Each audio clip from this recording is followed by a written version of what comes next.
My name is John DePaula. I'm the Chief Administrative Officer here at Albany Medical Center. So Albany Medical Center has roughly 8,000 employees, and that's a mix of full-time and part-time employees. Tom McCarthy, I am the Director of Labor Relations for the City of New Haven. Well, full-time you're around 5,000 if you include the Board of Education, but part-timers would probably add, deciding on what time of year it is, you might have 500 to 1,000.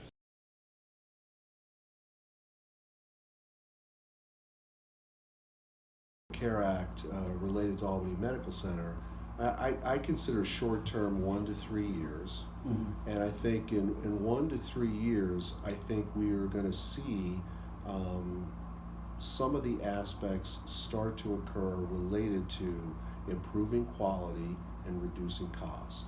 And I think there's some of the preliminary initiatives that we've been taking here at Albany Medical Center to achieve those goals in the short term. And then quite frankly, I think long term, I think more or less is 5 to 7 years. Correct.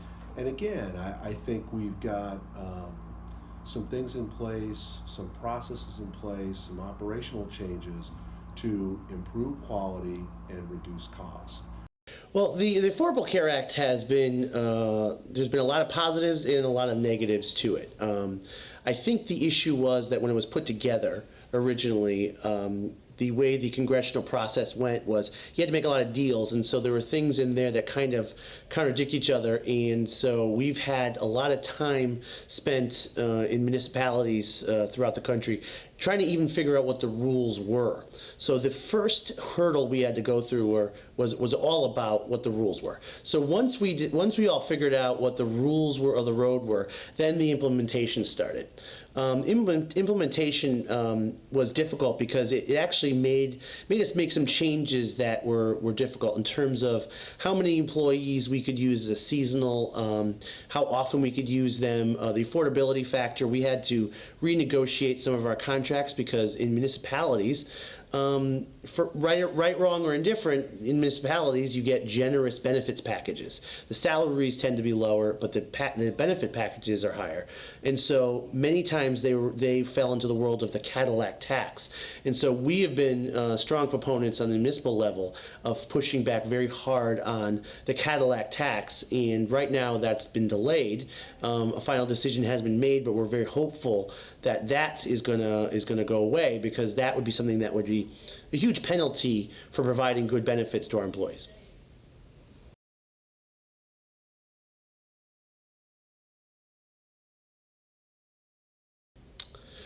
Well, one of the decisions you have to make is, for the very beginning, is on a moral and ethical level of, do you want to extend the health benefits to employees that aren't getting them now?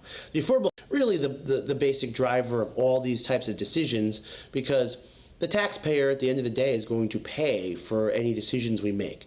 So many times you actually balance the cost of the benefits versus the cost of the fine if we don't provide the benefits. And sometimes you decide to take the fine as a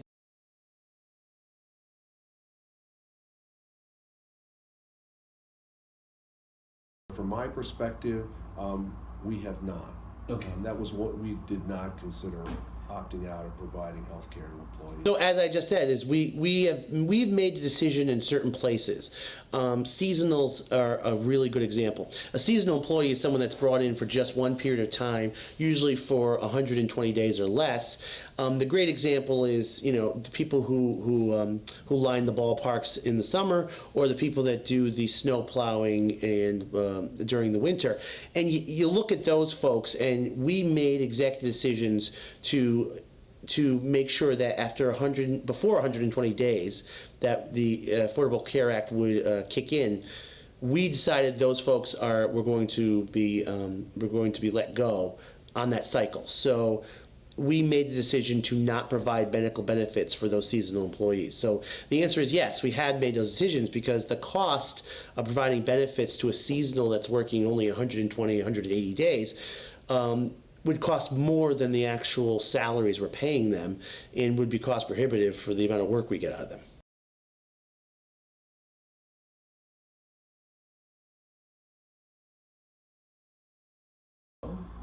Yeah, not that I'm aware of. You know, I think that healthcare in general, since I started in healthcare in the late 80s and early 90s, has been, I don't want to say compliance driven, but, you know, compliance is something that, you know, we're faced with routinely in our industry. And I don't think ACA's has changed that either way. I don't think it's has caused us to pay more attention to compliance issues or less attention to compliance issues.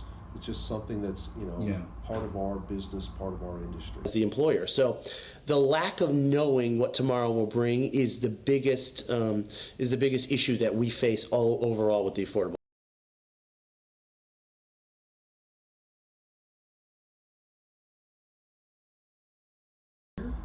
I really don't see that as an impact. Again, I think that's sort of, you know, insurance, medical benefits related.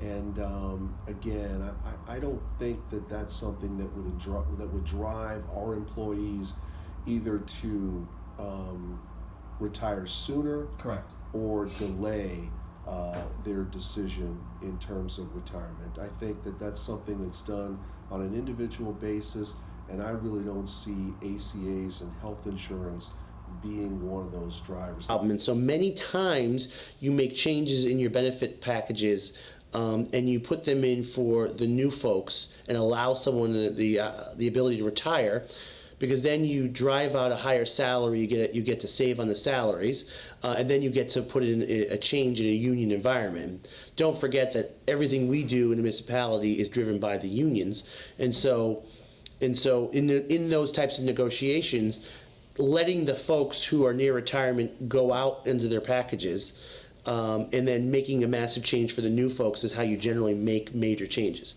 So we have done things like that, sometimes driven by the costs and the affordability costs of the Affordable Care Act, but generally that the number one issue we would do things like that for is to do cost containment.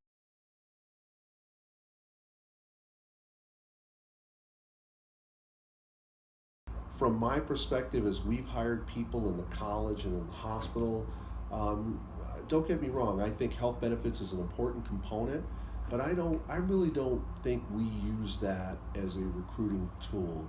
I think we use first and foremost the job opportunity. And really here at Albany Medical Center, like I said, with 8,000 employees, there's opportunity to grow in really all of our positions. The benefits really are the driver in terms of encouraging people to come here.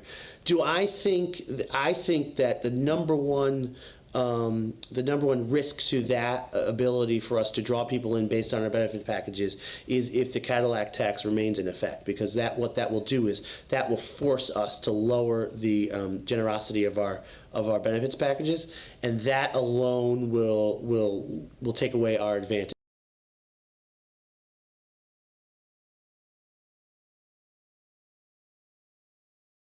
I will say this, I mean, it is in the several $100,000 range, which in one way is several $100,000 is a lot of money.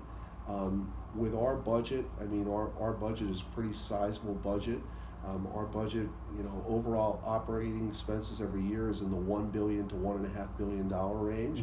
So from a percentage standpoint, it is on the smaller side, but I can say this, you know, a couple $100,000 to any organization is big, and it is changed. We are fearing it's changing on a daily basis in Washington, and there are certain steps that are coming in 18, 19, 20 that might cost us or may not cost us depending on what the federal government does.